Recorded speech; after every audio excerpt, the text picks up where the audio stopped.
I want to begin tonight by thanking the East Tennessee Young Republicans for hosting this forum. You know, it's important that we do things like this so that Tennesseans have an opportunity to hear from the candidates for governor. I got in the race last March 20th, and early in the race, before anyone else joined me, for 5 months, I said, you know, we should have this opportunity for Tennesseans to see who might want to be their next governor.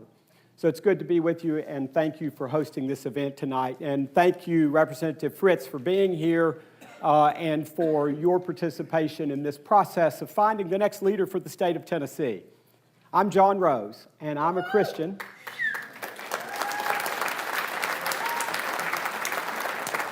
I'm a Christian, I'm a husband, I'm a father to these two great little boys, Guy and Sam. I'm a farmer, an 8th generation Tennessee farmer, and I'm a business person. Currently my great honor to serve as the U.S. representative for the 6th District of Tennessee, and I give all the grace to God, or all the glory to God, when I say I'm an 8th generation Tennessean. This morning I woke up and I was over in the mountains of East Tennessee, and it's a beautiful place, one of the most beautiful places on God's creation, this earth. But I normally, when I wake up at home, I look out across the vista there at our farm and I see the place that my ancestors came 236 years ago, and I can't help but be in awe of the struggles that they underwent to get here and the many struggles that they had through those 236 years. And I get to be the custodian of that land and the steward of that land along with my wife and our boys. But my thoughts always turn to the future, and I think about where will this state be 236 years from now, and in the interim between then and now. And that is what motivates me. That is what caused me to declare back up more than a year ago that I would run for governor of Tennessee. So it's great to be with you tonight.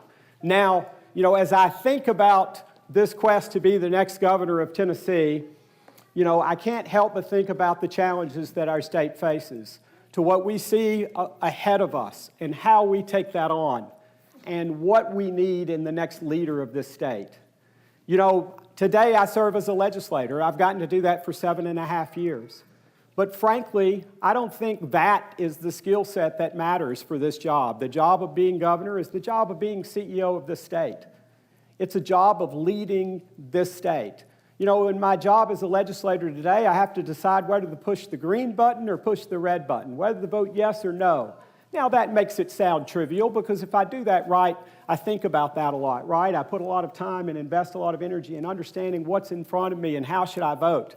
But the point is, once I finish with that, once the legislators finish with that and they set that aside, whether they're in the House or the Senate or serving the state legislature, we're done with it, largely. We hand it to the executive branch. We hand it to the president. We hand it to the governor. And they're the ones that are charged with taking that idea and making it into reality. I've done that in my businesses. I, in my first business, took just an idea, nothing but an idea, and turned it into a successful business, creating scores of jobs for Tennesseans, educating Microsoft certified professionals, IT professionals all around the world. So I know what it's like to turn an idea into reality, and that's the job of being governor. You know, it matters who we pick to be the next governor, because there are serious challenges facing our state. We're going to talk about many of those tonight, and I will tell you, I'm ready to go to work on day one. I can roll up my sleeves. There won't be on-the-job training as there might be with my opponents. And so that is the argument I would make to you for why you should pick me to be the next governor of Tennessee. We're going to have a vigorous discussion tonight. I've been traveling across this state to all 95 counties over the last year. And just in the last 2 months, I've been to 50 of our town hall tours where we have an open forum, invite everyone who wants to come, and I take unfiltered questions. So I'm looking forward to the conversation tonight. Thank you for all being here, and I look forward to this discussion. Thank you. Congressman Rose, same question for you. how do you plan to help Trump's mass deportation effort and make Tennessee a completely inhospitable state for illegal aliens? Well, thank you again. Tonight, as I answer these questions, I'm going to kind of structure my answers in the following way. I'm first going to tell you what I've done. Then I'm going to tell you what I've been hearing as we've traveled across Tennessee, listening to Tennesseans. And then finally, I'll tell you what I would do if I'm elected to be the next governor of Tennessee. So what have I done?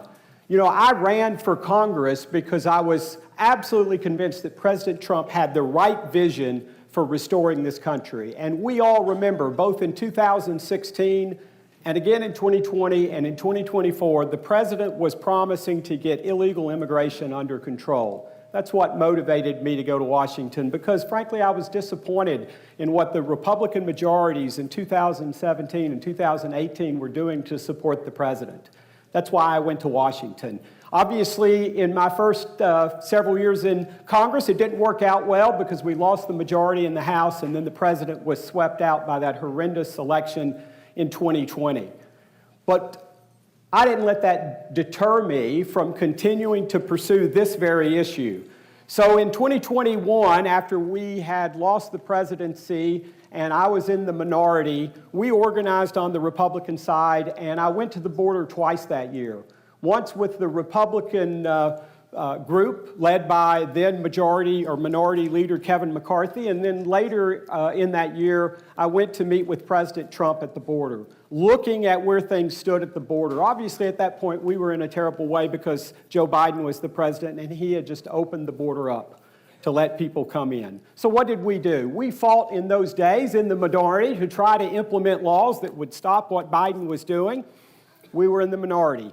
Those bills went nowhere. So then, thankfully, in 2024, we all remember that glorious day in November when we won back control of Congress and President Trump was reelected to be the 47th President of the United States. And I was there when he was sworn back into office. And so the last 18 months have been a miraculous time in terms of getting things under control. Now, President Trump proved you can control your border without Congress acting. He stopped the flow of illegal aliens into this country to zero. And for many months now, we've had zero catch and release. But there was a job for Congress to do, and I did my part. We passed the One Big Beautiful Law and provided the president with the resources, $170 billion to complete the wall, to hire the agents, the ICE agents, 10,000 of them, to help enforce getting illegals out of our country, to provide the technology to monitor our border. And that bill included ending benefits for new arrivals to this country. So those are the things that I've done. And you'll remember we passed that bill with not one single Democrat helping us. Now, what am I hearing from Tennesseans? They want Tennessee to do everything it can. They want the national government to do everything it can to defend this country from illegals coming here. And so, I hear that many ways. And I'll relate to you one story of a woman here in Tennessee who came to me to share with me the tragic story of losing her daughter to an illegal alien who killed her daughter in an accident. And it was clear that that illegal alien was culpable for that accident, but he was not prosecuted. This happened in Florida. And so she's had to live with the pain of knowing that the person who took her dear little daughter from her has faced no consequences for that. We will not let that happen in Tennessee. Those are the things that I'm hearing that Tennesseans want. So what will I do as governor? Well, first of all, we'll start by making sure that Tennessee does everything it can. The state uses all of its power to make sure that there is no safe haven for illegals here. We will work to make sure that no city or county government attempts to be a sanctuary for illegals. We will stop that. We will make sure that that doesn't happen. And we will make sure that we are not giving benefits or comfort or safe haven to illegals in this state. And we will provide the support for ICE across the state as they round up illegals who are committing crimes or who are here illegally. That's the kind of leadership we need as we approach dealing with illegal immigration. And I promise to you, we'll work hard every day to make sure that Tennessee is not a magnet for illegals. Thank you.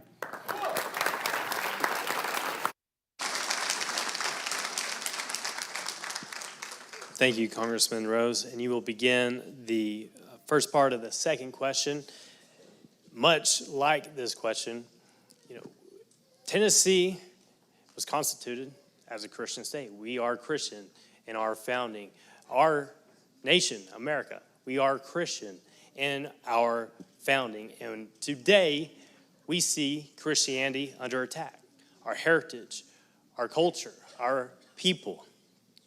So our question is, how will you protect Christian culture when it is under attack by the political left and threatened by the growing influence of foreign religions?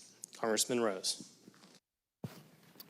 Thank you, and this is a very important question, and I think there's no better place to start responding this than with my personal witness, my personal testimony. So I was blessed to find Christ as a young man in the fourth grade, the summer of my fourth grade year. My mom insisted at a time when I wanted to be at the farm working with my dad in the hot summer days that was great fun for me. She came and announced to me, "No, John, you're going to Vacation Bible School." And moms have a way of knowing where their kids are.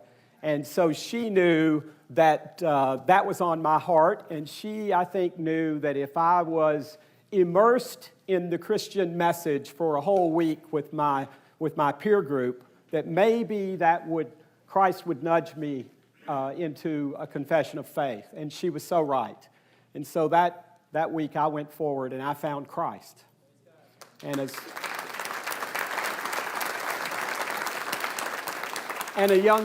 was baptized as a young man. And that defines everything, and it is at the top of the priority list for everything I do. And I think it goes without saying that we ought to choose leaders in this state who have a personal relationship with Jesus Christ. Nothing is more important. About this, throughout my life, I've tried to be a good example, provide a good Christian witness, try to help bring people to Christ. In my role in government, I've been a part of the Values Action Team in Congress, and this is a group of members of Congress who get together and talk about the importance of faith and Christianity in particular in what government does. And so we work together to propose and pass legislation. We provide amicus briefs in the very important cases of the day as it relates to religious freedom and liberty. We advance those causes. I have a 100% pro-life voting record during my time in Congress. In addition to the Values Action Team, I'm a member of the Family Caucus. And so I have told my staff that we will sign on to and support and hasten and introduce any legislation we can to advance the pro-life cause, to advance the values cause for this nation. And we have done that. Now, what am I hearing from folks as I travel across Tennessee? They're very concerned about this issue. They see the influence of religions that don't comport with Christianity creeping into our society, creeping into our curriculum for our students, and they don't like that. And so what I pledge to you that I will do if I am the next governor of Tennessee is that we will develop curriculum for our students in Tennessee public schools that includes our values, and we will pull out root and stem those values that aren't in sync with our values. And I will unapologetically witness for Christ in every opportunity that I can, both by the way that I live my life, by the way that I carry myself, and by the priorities that we set for state government here in Tennessee. Those are the ways that I think a governor. Now, there are lots of other things we can do. We can make sure that we're not allowing state resources to be used to support ideologies, religions that are out of step with where Tennesseans are. And we can make sure, by the way, that we don't take your taxpayer dollars and give those through corporate welfare to organizations, to companies that are at odds with our values. And the best example I could give of that is the recent grant of $30 million to Starbucks Coffee. For goodness sakes, a company that epitomizes corporations in this country whose values are out of step with Tennessee values. And think about this. You know, you can say, well, the Tennessee government, we're not supporting these strange anti-Christian ideas. I beg to differ. When we give $30 million to Starbucks, that's exactly what we're doing. And don't by any means buy this garbage that Starbucks has found religion, because I assure you they haven't. Just this past year, they gave $5 million to support woke causes. In the Southeast, they're supporting an organization called PRISM, which is attempting to educate us about transgenderism. So you better bet that your money is being used to support ideas and ideologies that are in stark contrast to what we believe as Christians in this nation and in this state. And I will fight to make sure that doesn't continue. Thank you. Congressman Rose, same question to you. Will you work to truly end abortion in Tennessee, and if so, how? Well, again, I want to begin tonight by saying telling you about what I've done, both in my personal life and in the role that I've had as a representative of the people of Tennessee. So my connection to the life issue goes back to fairly early in my career. Early on, I practiced law for a brief while, and the law firm that I worked at in Chattanooga, Tennessee was widely regarded and known as a Christian law firm. And I was proud of that fact, but I was more proud and am today of the influence of those devout Christian men and women that I worked alongside, and the example they set for me and the example that I have followed through the years because of what I saw them doing in their lives. And so at an early age, I was brought into supporting in Chattanooga, Tennessee, what in those days was called AAA Women's Services, a crisis pregnancy center. Today we call them, pregnancy centers for women and various other names, to try to be more appealing to women. Today that program is called Choices. And so at a young age, I became a supporter of the ministry that they had, the services they provided to try to encourage young women to choose life.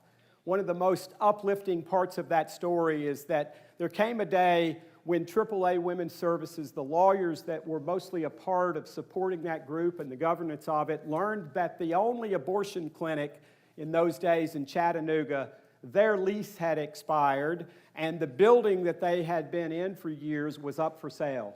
And in a matter of hours, we were able to marshal the participation of folks across Chattanooga to buy that building and evict that tenant.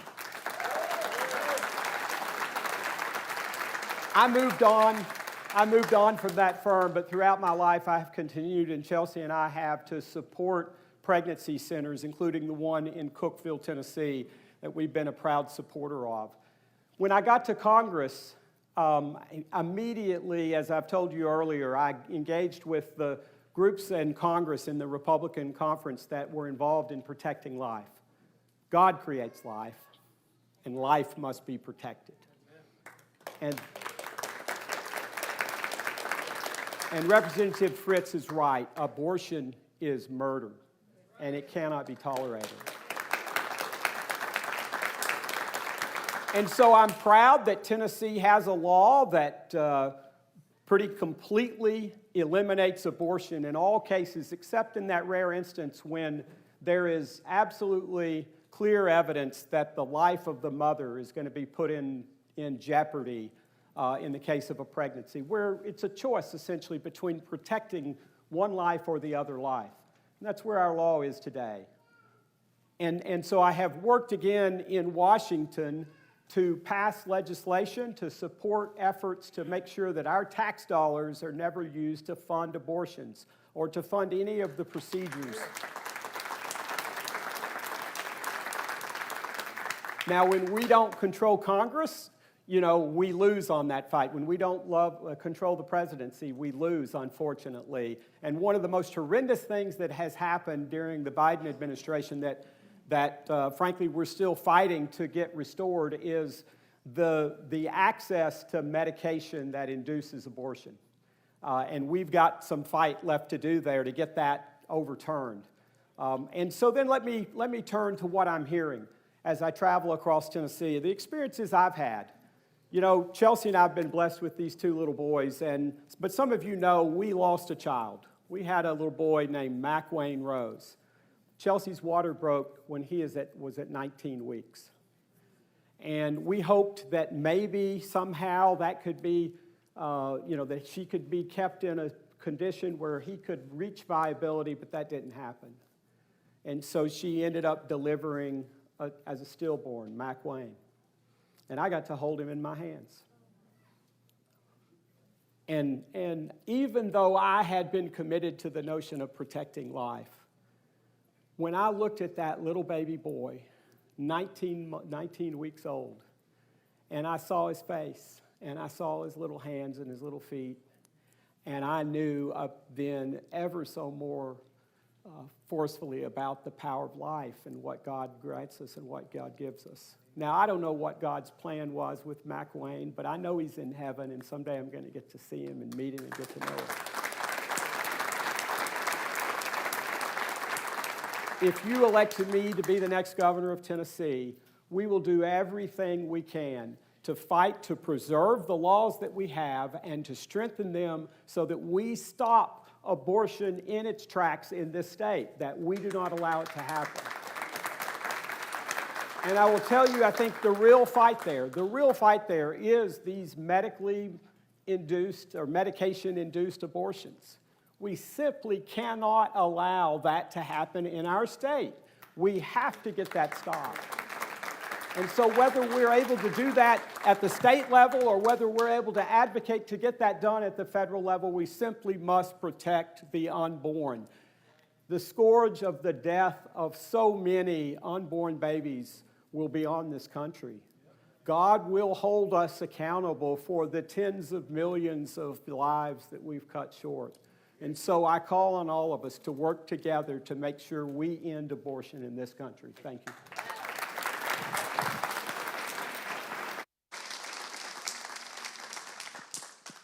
Thank you, Congressman Rose. Our last question submitted by the Young Republicans, and again, Congressman Rose will get the first part of this. We see the misuse of our tax dollars that's already been referenced tonight, and our tax dollars working against us, against our values, and state funding going to NGOs who hate us, who push an agenda that is against our values, from the transgender movement to LGBTQ to mass immigration. We see your tax dollars being used and funneled through NGOs and other avenues. So, Congressman Rose, will you investigate and remove state funding from radical left-wing non-governmental organizations, also known as NGOs? Well, thank you for that question, and I think this is an important question, and I appreciate the discernment that it takes to recognize that sometimes the way these bad things happen is masked from us and kept under a cloak of secrecy in a way that we're not able to see. And I alluded to this some earlier as I talked about some of the corporate welfare that Tennessee dispenses. But let me first talk about what I've done on this. As a member of Congress, I have worked hard to root out where Congress is funneling money to these NGOs. And I will just tell you, there was, frankly, an epidemic of this during the Biden administration. We all know that. And frankly, it's one of those things that we still don't have a complete handle on. We see around the country, particularly the liberal states, who refuse to cooperate with federal authorities in the Trump administration, who are trying to root out that very kind of fraud and waste and abuse of our resources, where we're funding just outright fraud, but in so many cases sending money to these non-governmental organizations. And so there's a lot of work that has to get done at the federal level, and it's been my pleasure and my pride to work alongside conservative-minded Republicans to find those problems and to root them out and to end those programs. One of the ones that I was proud to vote to end last year, that the President was spearheading the effort, was the USAID program. You know, as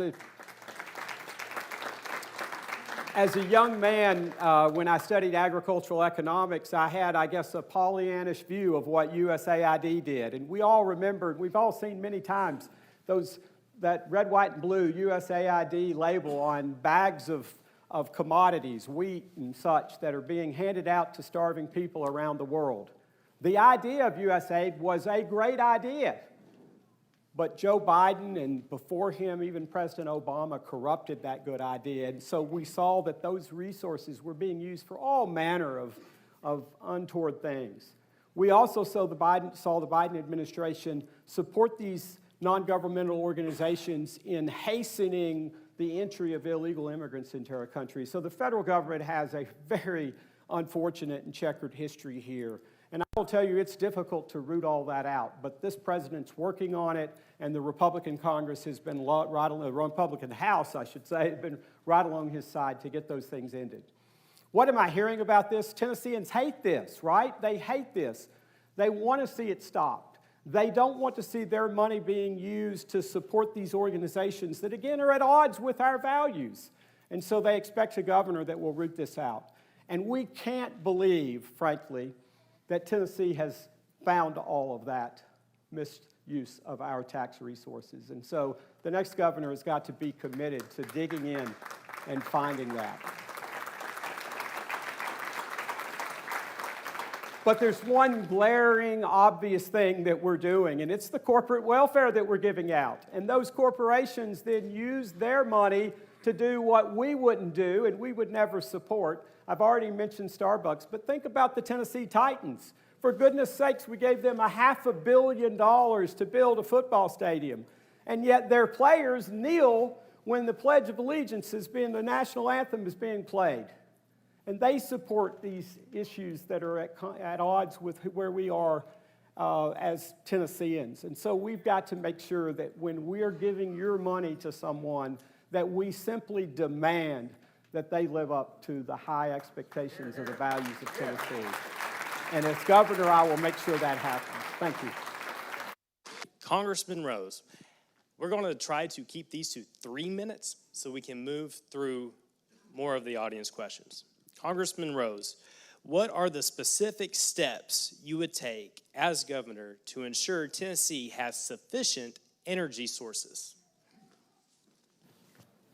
Well, thank you for that answer. And, you know, again, so proud to be here tonight for this forum and to take questions like this. And this is a question I've heard over and over again. In fact, as I've traveled across Tennessee, access to energy is one of the primary concerns that Tennesseans have. Not every everyday Tennessean thinks about that, but anyone who's involved in serving businesses or making sure that we have the energy and power that we need, they know the problem. And that is today Tennessee is turning away opportunities because we don't have the electric power that we need to power Tennessee. And so that's depriving us of opportunities, whether those opportunities are homegrown or whether they're people coming here to our state. We've got to address that. And so, you know, early on in my time in Washington, I got very involved in the American Nuclear Society's monthly meetings and started attending those back in 2019 and have continued right up to the present. And I was struck when I first started going to these meetings by the lack of real clarity that seemed to exist about how this nation was going to power itself going forward. Early on, I had some really informative meetings with the then CEO of the Tennessee Valley Authority. And he really, I guess in crystal clear terms, explained to me the challenge that we face as a country. You know, TVA's been in existence, I think we're in the 93rd, 94th year of TVA. So it's taken us those 93 years to get to where we are today in terms of power generation capacity in Tennessee. But in order to do what we want to do by 2050, we would have to increase that by threefold, 3 times as much power. The only way that we can do that using existing proven technology is with the use of what we call and what the nuclear industry calls third generation nuclear power. Now, this is your grandpa's nuclear power. This is the nuclear power that's generated in all the nuclear power plants that are in service today across the nation, almost 100 of them. And so that's the future. We just have forgotten how to do this. We've lost our muscle memory about how to build these plants as we gave up on it a long time ago. But we've got to relearn that. And so that's the bad news. We've got to build a lot of these things. The current prevailing thought is that the way to do this is to build what are called small modular reactors. And the great news is that Tennessee has the first in the nation site permitted to build an SMR. And just in recent days, just this week, the Nuclear Regulatory Commission has come out and said they're going to move to approve the construction permit for a small modular reactor at the Clinch River site. So Tennessee is in the pole position to get America back on track. We need to build probably as many as 40 of those here in Tennessee, in the Tennessee Valley Authority area. Probably as many as 400 across the nation. We haven't built one yet. We got to build one, and then we got to start to reacquire the capacity to do these things. So Tennessee, I think, has already provided some leadership there. This is one of those things that I'll tip my hat to Governor Lee and the legislature, because we put in place a task force to think about this and to get the ball rolling. And there's been some real successes. Tennessee is really in the eye of the storm when it comes to standing back up the nuclear technologies in this country. And so we've just got to make sure, the next governor's got to make sure that we stay on the bleeding edge of solving the state's energy problems and the nation's energy problems. And I'll take all the knowledge I've acquired and bring it to bear to make sure that we produce the energy that Tennessee needs for the future. Thank you. Congressman Rose, what infrastructure issues do you believe Tennessee faces? What is your game plan for these issues? Well, that's a great question. And again, as I've traveled across the state and in the 50 town halls that we've completed, I hear about the infrastructure needs of Tennessee over and over again. And so, you know, I would tell you, I think it's actually roads in particular is the thing I hear about the most from Tennesseans. And it really doesn't matter where you are in Tennessee. I was in Mountain City earlier this week. I was in Lake County at the beginning of the week. So we've been coast to coast this week talking to Tennesseans. Now, if there's anything humorous about this, and I wouldn't say there's much humorous about it, but the interesting thing is wherever you are in Tennessee, they think roads are the biggest problem in their area, but they think it's not somewhere else in the state. And so you hear them say that, you know, and it always goes like this. Well, we know they got great roads in West Tennessee, but what we need here in East Tennessee are good roads.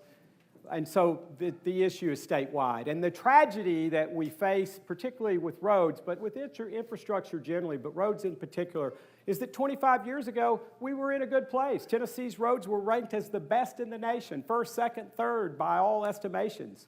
We had a governor that took his eye off the ball. We had a governor who thought we should de-emphasize spending money on roads. Fast forward 25 years, and we find ourselves with at least a $59 billion backlog of road projects in Tennessee. TASR, one of the groups that studies infrastructure in Tennessee, just released a report that said total infrastructure needs in Tennessee are $80 to $90 billion. So we've got a lot of needs. And so it's not just roads, it's water treatment, wastewater treatment, solid waste disposal, broadband access, cellular access.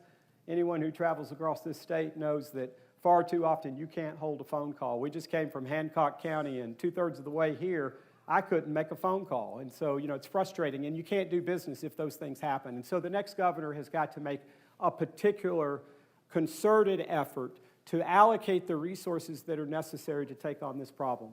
The day I announced that I was running for Congress, running for governor, I made this commitment. I said, you know, I think we should expand the rural interstate highways in Tennessee to 8 lanes, 4 in each direction.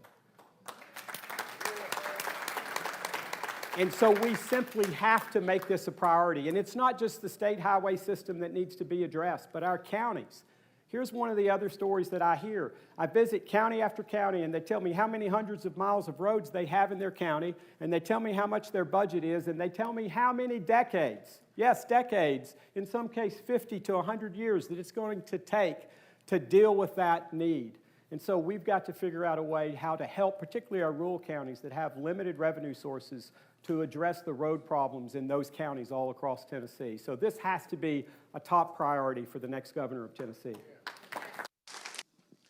Congressman Rose, what are your thoughts on data centers potentially owned and operated by the Chinese or other nefarious groups building in Tennessee? Good question. And again, not a new question that I've heard, but great to have it heard in this kind of a forum where Tennesseans can learn what I'm hearing and can also learn what needs to be considered as we think about who our next governor is going to be. The issue of data centers is one that is very personal to a lot of people and should be, in my humble opinion, decided by local communities. But we need state leadership on that. We need a state policy that says and gives guidance to local communities so they understand what the risks are and they understand what the potential benefits are. The question is tailored and focused on Chinese companies. I haven't really heard a tremendous amount of information about the Chinese specifically wanting to locate data centers in Tennessee. In fact, quite the opposite. What we hear in Washington from the intelligence services is that the Chinese are actually putting money into this country to stir up dissent and to try to convince Americans that we don't want data centers. Well, why would they do that? Because they want those data centers in China.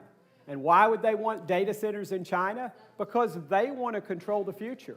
And they know that artificial intelligence and control of our information in their country would be to their benefit. So we have to keep that in mind and keep that in perspective. But the question of data centers is still a very relevant question for Tennesseans, right? It's very important to know what is happening here and make responsible decisions about what we do with our land, what we do with our energy, our scarce energy resources, what we do with our scarce water resources, all of which are called upon for these data centers. And so I'll give you a classic example of where that goes wrong, another example of where maybe it goes right. The example of where it goes wrong is a data center over on the Cumberland Plateau, a data center that is the second biggest user of electric energy in its area, and it created 8 jobs. The number one user of electric energy in that particular area is a manufacturing concern, uses just a little bit more electricity than that data center, creates 1,000 jobs. Folks, it's not hard to figure out how that went sideways for this community. So we've got to fight to make sure that local communities understand how to evaluate the opportunities that come their way, and then have the power, the ability to step in and say no when they think it's the right decision. Our opponent that's not here tonight and is afraid of these kinds of forums, she recently was saying about a data center intended to go to Nashville next to the Nashville Zoo, and she said, well, we don't want it here, but there are a lot of rural places across Tennessee where this would go just fine. Folks, that's where a lot of us live. And so we have to be willing to say to local communities, and we should, here's what you should think about, and we have to be willing to let them decide what works in their communities and to say no when that's the right answer. Thank you. Congressman Rose, would you support increasing funding for the Tennessee State Guard to provide paid training drills to improve recruitment, retention, and statewide emergency readiness? That's a great question, and I think we all ought to be, frankly, thankful for and in awe of those people who step forward to serve this country. Everybody who's a veteran, hold up your hand. Let's give them a big round of applause. If you're a veteran.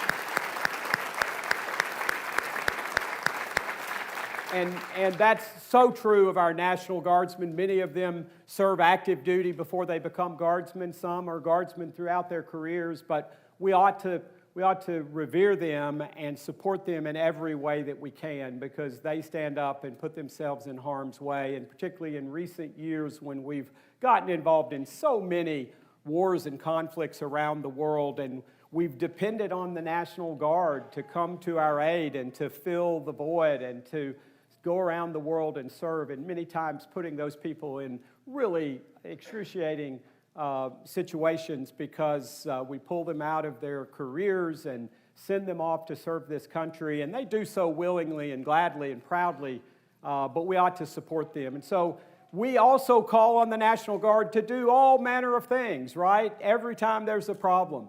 In Memphis right now, the Memphis Safe Task Force, staffed with National Guardsmen, and I get to see them when I'm down in Shelby County, and I'm so proud of what they're doing and the impact that it's having. We see them in Washington, D.C., where they have come in and gotten crime under control in our nation's capital city.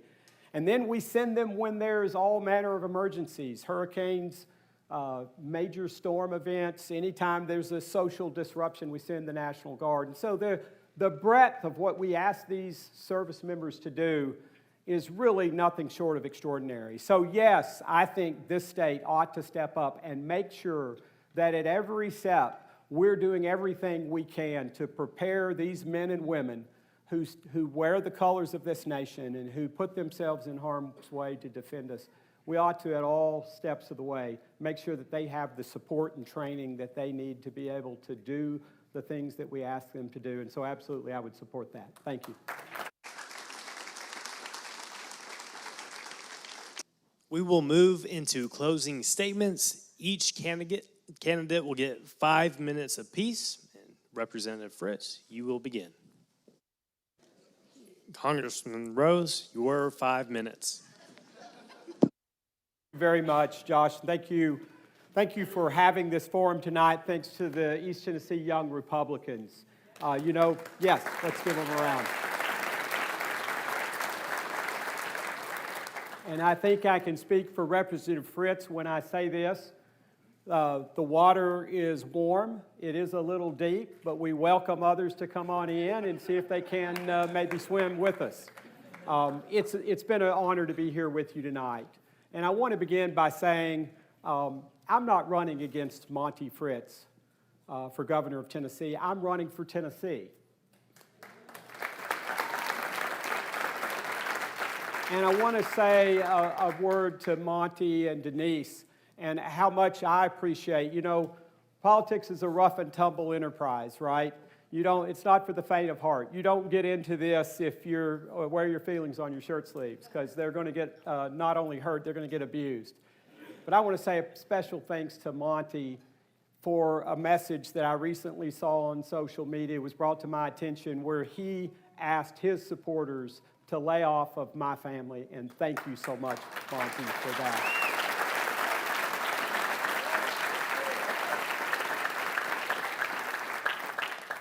As I wrap up tonight and I share with you, why I'm here and close out what I would bring to Tennessee if you elected me to be the next governor, I want to pick up on the theme that I started with in the beginning, which is to worry about the future. Where is this country going to be? What will future generations think of us? Will they believe we stood solid during our time to uphold the republic and to defend the rights and liberties given to us by God and preserved in our constitutions? That's what really matters, folks. That's how we'll be judged in this time, in future years, and by our Creator, frankly. And so it matters who we choose to be the next governor. As I think about our other opponent in this race, consider that 76% of the donations that she's received have come from outside Tennessee.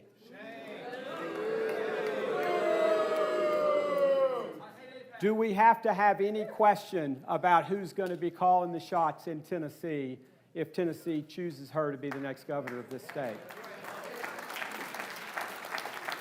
So it's important that we make the right decision. It's been interesting to talk with you tonight, and I will just tell you, I appreciate all the questions that have come forward, and I think I can speak for Monty when I can say we wouldn't mind probably taking the rest of these questions, but I know probably the circumstances don't allow it. But I will tell you, we'll continue to be coming to counties all across this state and holding open forums, and we welcome you to come and ask your questions, and we'll take on those questions one by one. The commitment, thank you. The commitment that I give to you is that I'm ready to go to work. I'm ready to go to work on day one. There won't be a need for on-the-job training. I'll be ready to go to work for Tennesseans, roll up my sleeves, and take on the challenges that face this state. And I also commit to you that I will remember how to get back to your county after I'm elected as governor. And I pledge to you that we will work hard to make sure that your values are represented every single day in Nashville, that we work with and at sometimes to hold accountable the General Assembly to make sure they're delivering for what Tennesseans want and for the values that we need to uphold here in Tennessee. We need a governor who will be committed to do that. Now, I've learned in business that it's important to delegate. It's important to have a team built around you. One of the commitments that I made with particular emphasis on education is that if you hire me to be the next governor, we'll have a commissioner of education who spent time teaching in a Tennessee public school classroom. And I don't have to tell you why that makes sense, but apparently that's been hard to figure out in recent years. But we'll also do that across the breadth of state government. We'll find people who know what it's like to be in the trenches. And we'll also seek out people who represent the broad geographic diversity of this state, because it matters that we know what is needed in each rural county in this state. One of the observations that Chelsea makes when she's speaking is she thinks about where have our governors come from in recent years. And we ought to be proud of our governors, and we owe them our respect for the sacrifices that they've made to serve this state. But consider this. Our current governor is from Williamson County. The governor before him was from Knox County. The governor before him was from Davidson County. And the governor before him was from Shelby County. Now, think about it. I come from a place called Smith County. It's a rural county. You may come from a rural county as well. What do those rural counties have in common with the 4 counties that I just named? Think about it. Well, they're all in Tennessee. And maybe that's where it ends. And so I would submit to you, as you think about the next governor of Tennessee, that it may be time, because we have to go back 32 years to Governor Ned McWhorter, who was a Democrat, to find a small-town Tennessee governor. And I think it's time that we have someone who can bring the understanding of small-town Tennessee to the governor's office, so that we can be sure that all values of Tennesseans are represented. And I think that it's time for that.